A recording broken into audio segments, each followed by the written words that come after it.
Cantik dan sopannya pelakon Aida Aris apabila pakai tudung. Bagi tahu ada event Jom Makan Food di Jeram pada 14 hingga 18 Januari 2026.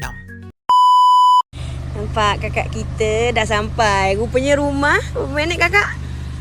13 minit. 13 minit. Nampak cantik tau dia pakai tudung sekarang. Aku je ni tudung kadang terbang, kadang ni. Aduh. Cantik. Thank you kak. Kita tau. Kakak promote sekali. Akak kat mana? Akak kan ada event next ni? Oh, kita untuk start bilion 14, 15, 16, 17, 18 5 hari dekat Jeram. Dekat Masjid Darus Salam Selangor. Bukit Kucing. Tu dekat ada Selangor ke?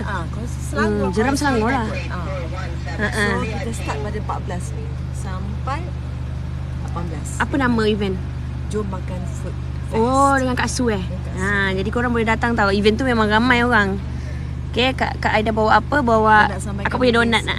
Baru dapat rasakan. Ada. Kita first time tau.